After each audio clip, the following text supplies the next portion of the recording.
Salió bien, pero puede salir mejor. Buenas tardes, ¿cómo están?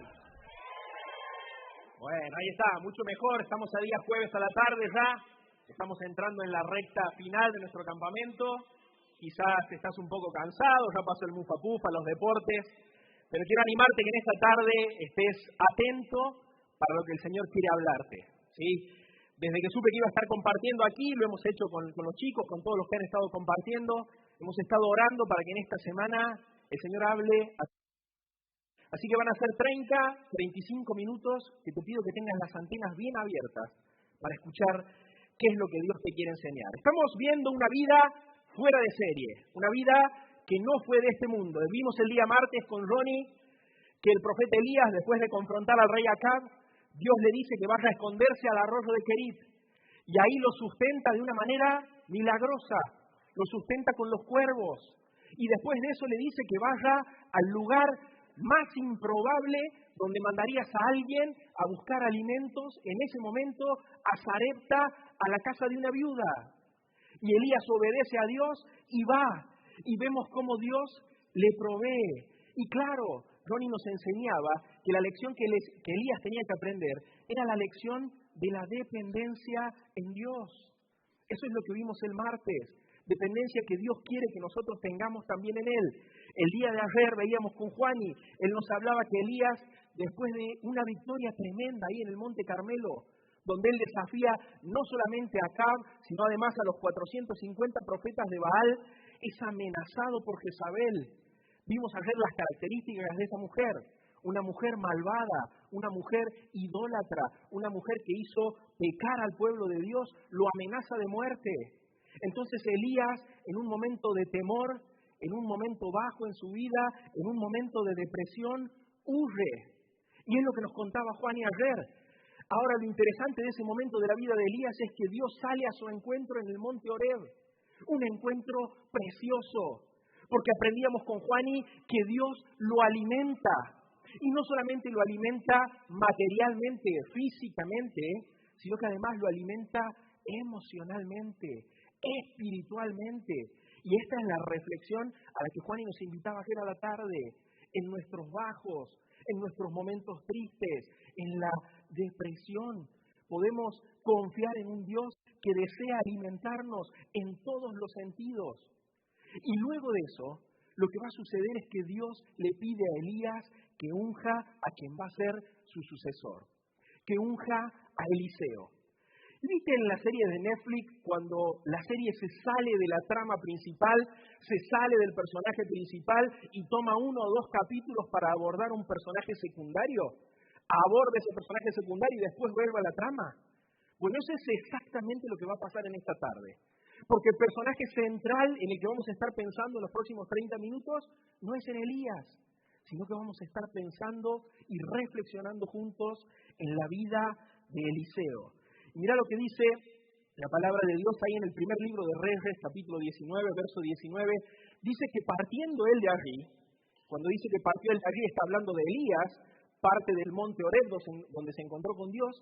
Dice que halló a Eliseo, hijo de Safat, que araba con 12 yuntas delante de sí, y él tenía la última. Y pasando Elías por delante de él, echó sobre él, o sea, sobre Eliseo, su manto. Versículo 20. Entonces, dejando él los bueyes, Eliseo, vino corriendo en pos de Elías y le dijo: te ruego que me dejes besar a mi padre y a mi madre, y luego te seguiré. ¿Y qué le dice Elías? Y él le dijo: ve, vuelve, ¿qué te he hecho yo? Versículo 21. Y se volvió y tomó un par de bueyes y los mató, y con el arado de los bueyes coció la carne y la dio al pueblo para que comiesen. Después se levantó y fue tras Elías y le servía. Este pasaje es un pasaje súper interesante para estudiar, porque lo que hace es marcar el comienzo del traspaso del profeta Elías a quien va a ser su sucesor, a Eliseo. Y lo primero que vemos en este pasaje, y eso es lo que te quiero invitar a reflexionar esta tarde, es que Dios llama a Eliseo con un llamado de tipo disruptivo. ¿Sabes qué significa que Dios llamó a Eliseo de manera disruptiva? Bueno, el diccionario define algo disruptivo como algo que provoca una ruptura, un cambio radical en la forma de hacer las cosas, un cambio radical en la forma en la que estaban establecidas las cosas. Y es lo que va a pasar con Eliseo, porque el llamado de Dios va a llegar a su vida para cambiarlo absolutamente todo. Eliseo va a ser uno antes del llamado de Dios y va a ser otro completamente distinto después del llamado de Dios. ¿Quién era Eliseo antes del llamado de Dios? Es una buena pregunta para hacernos.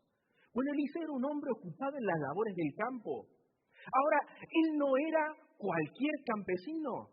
El relato bíblico, la palabra de Dios nos dice que ellos contaban en el negocio familiar con 12 yuntas de bueyes. Y hay algunas deducciones que nosotros podemos hacer a partir de este dato. ¿Qué nos dice este dato acerca de la realidad de Eliseo? Acerca de la posición de Eliseo. ¿Qué implicaba para un campesino en ese momento de la historia tener 12 yuntas de bueyes? Bueno, tener 12 yuntas de bueyes implicaba, mirá la genialidad de lo que te voy a decir, de que al menos como familia tenían 24 bueyes. El equipo básico de arado en ese momento, y puse la imagen para que lo grafiques en tu mente, era ese. Eran 2 bueyes tirando de un arado y un hombre conduciendo ese arado. La familia de Eliseo, dice la palabra de Dios, tenía al menos 24 bueyes, es decir, 12 equipos de arado. ¿Qué nos dice este dato? Bueno, para necesitar tener 12 equipos de arado, había que tener tierra suficiente como para que eso fuera necesario. Esto sugiere, chicos, que Eliseo, antes de que Dios lo llame, formaba parte de una familia acaudalada, probablemente de una familia de terratenientes. Y los terratenientes en ese momento no solamente tenían animales, no solamente tenían equipos de arado, sino que además tenían sirvientes, criados que les ayudaban en la tarea. Por todo lo dicho hasta acá, tenemos razones más que suficientes para pensar que Eliseo, antes de que Dios lo llame, era un hombre con una buena posición económica. Era un hombre que gozaba de lo que nosotros hoy llamaríamos bienestar. Él estaba muy bien antes de que Dios lo llame, pero llega el llamado disruptivo de Dios y ¿cómo lo encuentra? Esto es bien interesante. Mirá lo que dice el versículo 19. Dice que Elías halló a Eliseo mientras araba. ¿Cómo lo encuentra? Trabajando. Y ese es el primer paréntesis que quiero hacer en esta tarde. ¿Te pusiste a pensar que este pareciera ser un patrón en la manera en la que Dios obra? Mira, yo me anoté algunos ejemplos mientras preparaba esto. ¿Te acordás en Éxodo capítulo 3 cuando Dios llama a Moisés? ¿Qué estaba haciendo Moisés? ¿Estaba mirando las estrellas? Estaba cuidando los rebaños de Jetro, de su suegro.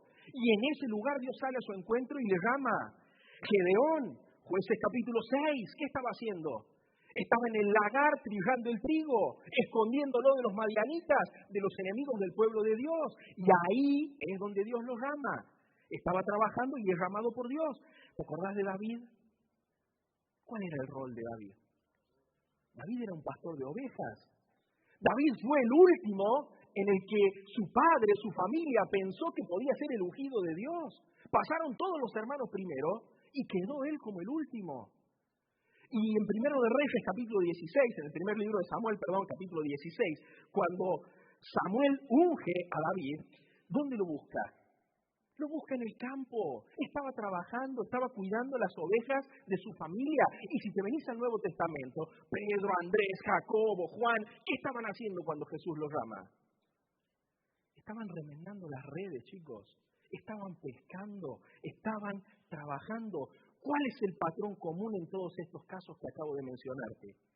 Que Dios llamó a todos estos hombres a una función cuando ellos ya estaban comprometidos con una tarea. Pareciera ser que Él se deleita en usar a aquellos que ya están en movimiento.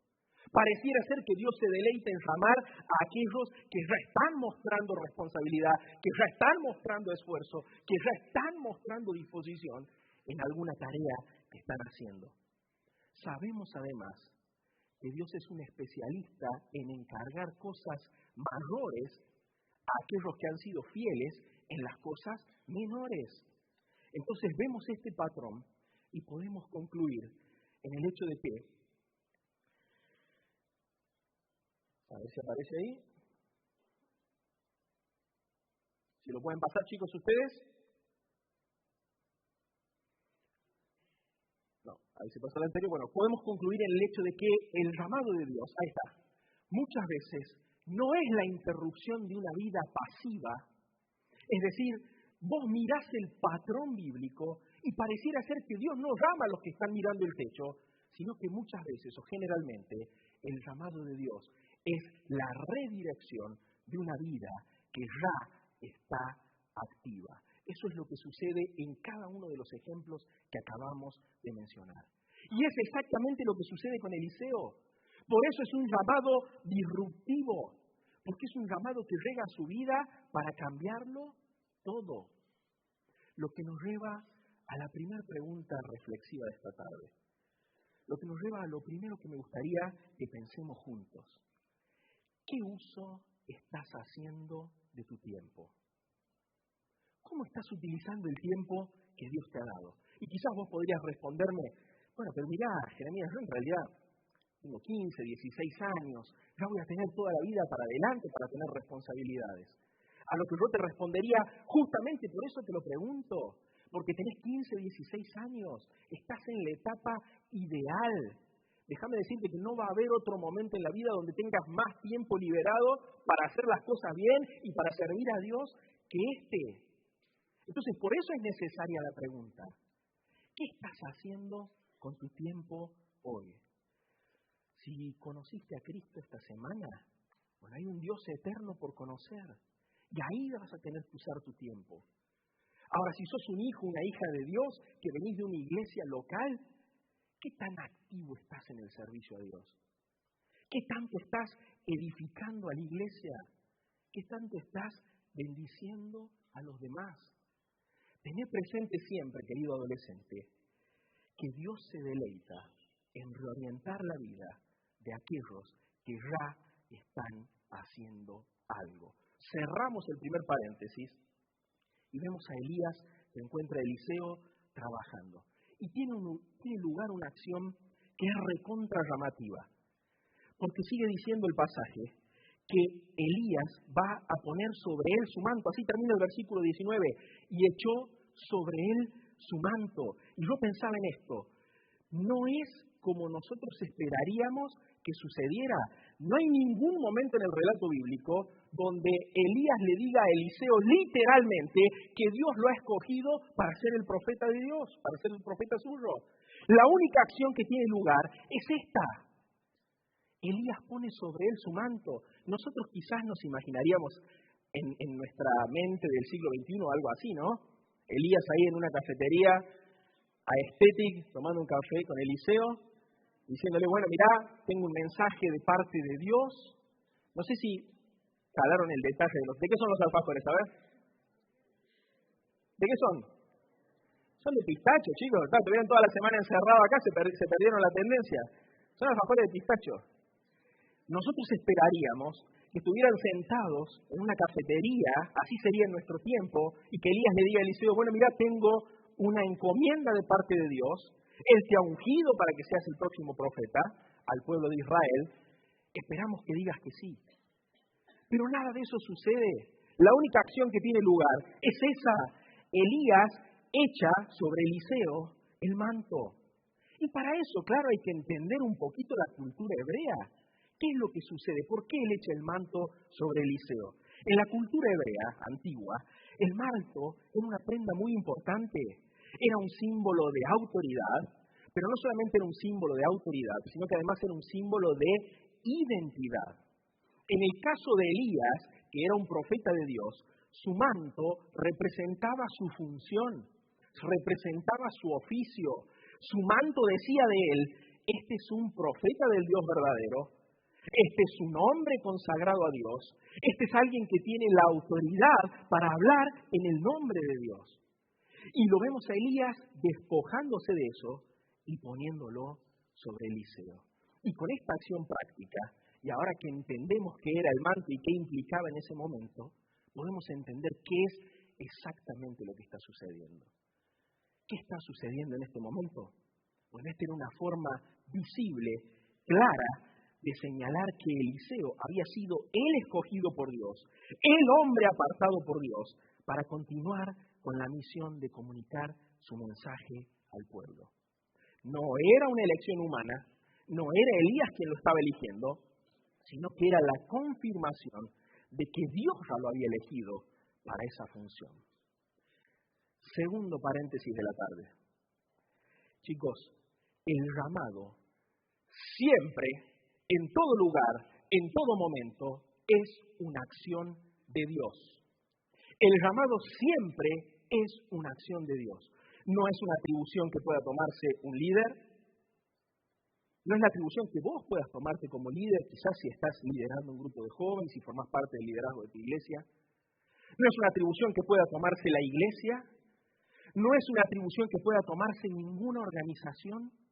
El llamado es siempre una acción de Dios. Y hay algo precioso respecto del llamado de Dios. Que cuando Dios llama, Dios capacita. Eso es exactamente lo que Pablo dice en 1 de Tesalonicenses capítulo 5, en el verso 24, ¿te acordás? ¿Qué dice Pablo? Fiel es el que os llama, ¿el cual qué? El cual también lo hará.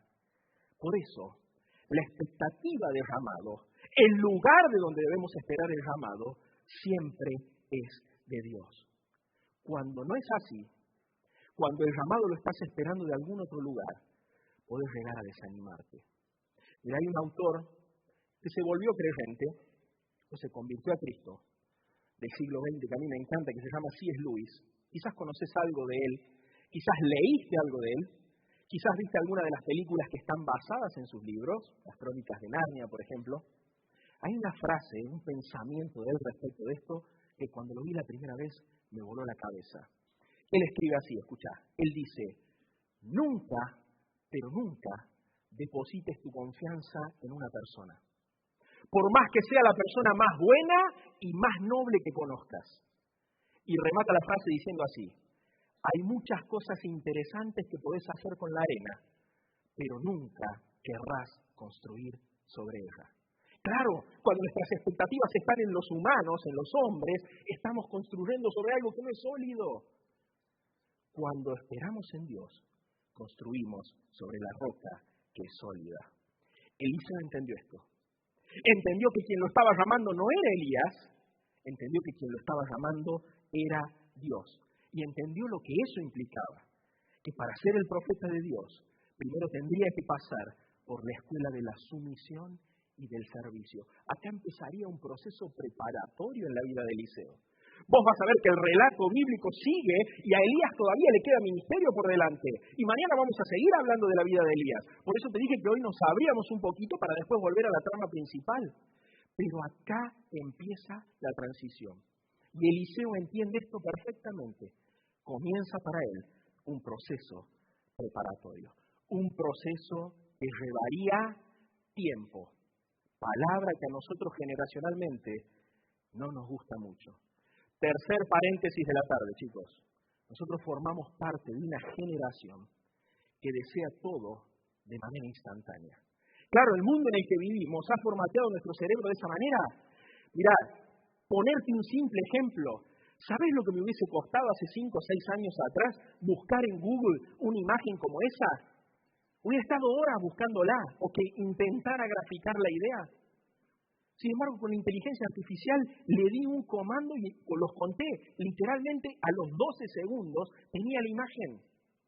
Claro, nuestro cerebro está formateado de esa forma.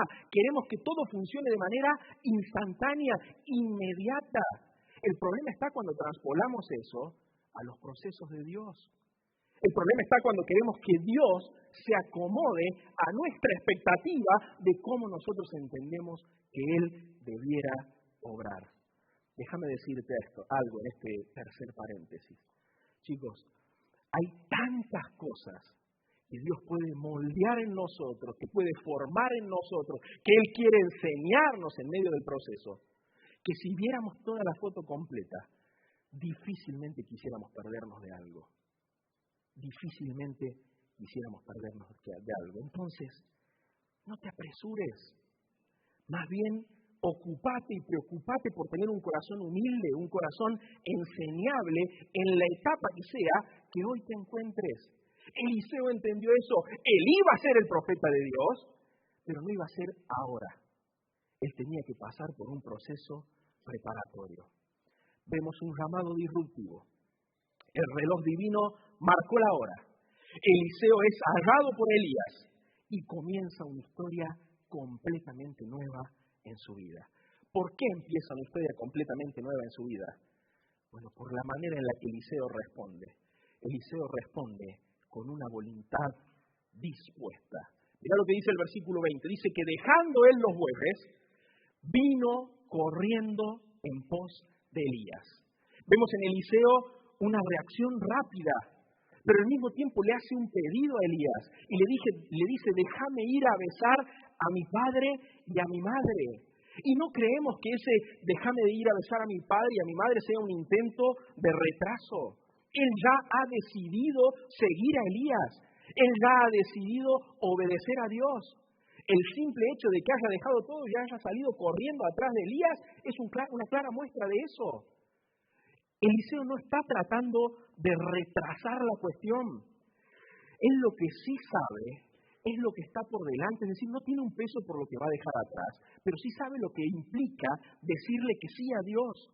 No está pensando en lo que deja atrás, sabe lo que está por delante, sabe lo que implica obedecer a Dios. Y como un acto de honra familiar y además como un acto de decir públicamente que él ha decidido obedecer a Dios, él quiere despedirse de su familia. Y me encanta la respuesta de Elías, porque ¿qué le dice Elías? Cuando él le dice, déjame ir a besar a mi padre y a mi madre, le dice, ve, anda. Si lo tuviéramos que decir como hablamos nosotros hoy, le dice, anda Eliseo, ¿qué te he hecho yo? Y es hermosa la respuesta del profeta Elías, porque vemos que él ni retiene, en ningún momento pretende controlar la situación. En otras palabras, él lo que le está diciendo a Eliseo cuando le dice, anda, despedite de ellos, es, tu obligación, Eliseo, no es conmigo. Quien te ha llamado es Dios. A quien le debes lealtad es a Dios. Y en última instancia, lo único que va a importar es si vas a ser leal al llamado de Dios o no. Lo que importa es lo que hagas delante de Dios, no delante mío. Eso es esencialmente lo que Elías le dice a Eliseo cuando le dice, anda, ¿qué te he hecho yo? Lo único que importa es si vas a obedecer a Dios o no. Cuarto paréntesis de la tarde. ¿Cuántas veces entendemos esto al revés, chicos, no? Mostramos lealtad a Dios delante de papá y mamá, acá los que somos adolescentes. Mostramos lealtad a Dios delante de las personas en la escuela, delante de las personas en la iglesia. Mostramos lealtad en esos lugares. Pero a la primera de cambio, cuando nadie nos ve, nuestra lealtad a Dios desaparece. Vemos en Eliseo una voluntad dispuesta. El manto ya ha sido puesto sobre él, él ha entendido la carga del llamado, ya corrió detrás de Elías y ahora va a cerrar una etapa. Y es hermoso cómo cierra esta etapa, porque ¿sabes cómo lo hace? De la única manera en la que se puede cerrar una etapa, tomando una decisión sin retorno. Dice el versículo 21 que tomó un par de bueyes y los mató y con el arado de los bueyes coció la carne. ¿Qué implica esto? Bueno, una renuncia total. Chicos, lo que está sucediendo en este momento, cuando Eliseo toma un par de bueyes y los mata, y con el arado de los bueyes, y ahí está en la imagen, lo puse para que sea bien gráfico, los bueyes que ha matado son aquellos bueyes con los que él trabajaba, y el arado con el que ha cocido esa carne es el arado con el que él trabajaba, y lo que está diciendo con esa acción es, estoy sacrificando absolutamente todo lo que pueda atarme a mi vieja vida. Si los bueyes son una razón para volver a mi vieja vida y hay que eliminarlos, hoy se eliminan. Si el arado es una razón para volver a la vieja vida, hoy se elimina. Eso es lo que está sucediendo en este acto. Cuando él mata a los bueyes y cuece la carne con el arado, lo que está diciendo es, nada de lo que pueda hacerme puede quedar en pie. No hay marcha atrás, no hay plan B. Con esta acción, él le está diciendo a su familia, al negocio familiar, no vuelvo. Ya no volveré a ser un agricultor. Con esta acción, él le está diciendo a sus amigos, todo lo que para mí tenía un valor, se está consumiendo hoy. El arado es lo que está cociendo la carne. Y la carne ahí es lo que estamos disfrutando. Y lo más probable es que no compartamos nunca más un momento como este. Él le está diciendo a sus amigos, hoy sacrifico todo. Él le está diciendo al pueblo, ese pueblo al que he invitado a comer, le he dicho que sí a Dios. Le he dicho que sí a su llamado. No vuelvo atrás. Es un acto visible y claro de renuncia y de consagración. Y la pregunta para la reflexión nuestra salta sola, chicos. ¿Cuáles son las cosas que de alguna manera te aferran a tu pasado, que hoy identificás que aún estás abrazando? Repito, ¿cuáles son las cosas que podés ver con claridad, que tienen más que ver con tu vida pasada que con tu nueva vida en Cristo, que todavía estás abrazando? Todo eso que todavía abrazas tiene el potencial de interrumpir tu comunión con Dios y de evitar que Dios pueda cumplir sus propósitos en tu vida. Sigue avanzando el pasaje y dice que luego de eso, Eliseo fue tras Elías y le servía. Y esta expresión no es menor. Luego de eso fue y le servía. Aquel que será el profeta de Dios, quien va a llegar a ser el mensajero de Dios al pueblo, comienza como un siervo. Eliseo entendió esto y a él no le generaba ningún conflicto. Lo encontramos desde el anonimato, desde la humildad, sirviendo ahí al servicio de Elías, dispuesto a hacerlo hasta que llegara su tiempo. Entendió que Dios había empezado en él un proceso formativo que sería el profeta, pero que aún no era el tiempo. Él lo entendió bien. Ahora me pregunto y te pregunto en esta tarde, ¿lo entendemos nosotros así? Querido adolescente, querido joven, pero también querido consiervo que estás en esta tarde acá, Dios nunca nos llama a un estatus. Dios no llama a una posición. Dios llama a una cruz. No llama a estatus, no llama a posiciones, llama a una cruz. El llamado de Dios siempre implica morir a uno mismo para vivir en obediencia a Cristo. Dios no te llama a una posición, te llama a negarte y a morir a vos mismo. Un hombre de Dios, que ya está con él, partió hace algunos años, dijo así: la gracia de Dios no es solo perdón. Quizás llegaste esta semana al campamento, nunca habías escuchado el mensaje del Evangelio, lo escuchaste y has decidido aceptar la obra de gracia de Cristo a tu favor. Bueno, la gracia de Dios no es solo perdón. Dios no se conforma solo con salvarte. La gracia de Dios es también un llamado. Ahora, ese llamado tiene una característica, decía Tim Keller. Ese llamado no fuerza. Dios no coacciona a nadie. Dios no te va a obligar a vos, ni me va a obligar a mí nunca a nada. Dios no fuerza. El llamado de Dios no fuerza. Dice Tim Keller, el llamado de Dios se revela. Cuando lo ves, lo dejas todo. Solo aquellos que lo ven con claridad, que aprecian la gracia, dejan todo por seguirle. Pregunta, ¿has visto la gracia de Dios en tu vida? Quizás te topaste esta semana con esa gracia, y gloria a Dios si así ha sido. Quizás tienes algunos años de creyente. ¿Has visto esa gracia? ¿La comprendes? Si es así, solo hay una respuesta posible, y es la que vemos en la vida de Eliseo. Es la disposición a dejarlo todo. Me quedan 14 segundos y quiero terminar con 3 preguntas. La primera de ellas es, ¿dónde estás hoy? ¿Estás ocupado, estás activo en lo eterno? ¿O estás perdiendo el tiempo en las distracciones de tu entorno? Mira, querido adolescente, un hijo de Dios es alguien que entiende que no es de este mundo, es alguien que no vive para las cosas de este mundo, es alguien que no es movilizado por las cosas de este mundo. Un hijo de Dios es alguien que está ocupado en aquello que está ocupado su Padre. Y Dios está ocupado en lo eterno, por lo tanto un hijo de Dios es uno que está ocupado en lo eterno. ¿Dónde estás hoy? ¿Dónde te encontrás? Segunda pregunta para la reflexión. ¿Has quemado tus arados? ¿O sos de esos jóvenes que pretenden seguir a Cristo sin dejar atrás el pasado? ¿Hay una divisoria de aguas clara entre lo que alguna vez fuiste sin Cristo y lo que hoy sos con Él? ¿Hay una diferencia entre el estilo de vida que tenías antes de conocerle y tu estilo de vida hoy? Eliseo quemó los arados y le dijo a su familia, hoy he venido a despedirme, pero a este lugar no vuelvo. Al negocio familiar no vuelvo. ¿Está ese tipo de disposición en tu corazón y en el mío? Tercera pregunta. ¿Estás dispuesto a servir hoy?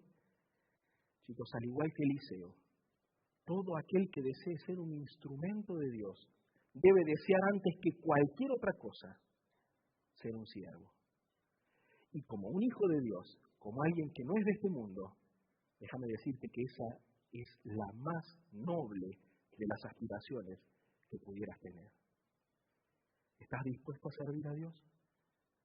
Querido adolescente, en un mundo de decisiones a medias y de pocos compromisos, Dios sigue buscando chicos y chicas, así, jovencitos como vos, adolescentes, que estén dispuestos, al igual que Eliseo, a dejarlo todo, a quemar sus arados y a servirle con fidelidad. Oramos. Padre amado, gracias te damos por tu palabra en esta tarde. Gracias, Señor, por el ejemplo que encontramos en la vida de Eliseo. Gracias, Señor, por la disposición de su corazón que tanto nos enseña. Que como grupo de jóvenes, Señor, que se encuentra congregado en esta tarde, podamos tener siempre esa disposición de dejarlo todo y de servirte con fidelidad. Oramos en el nombre de Cristo Jesús. Amén.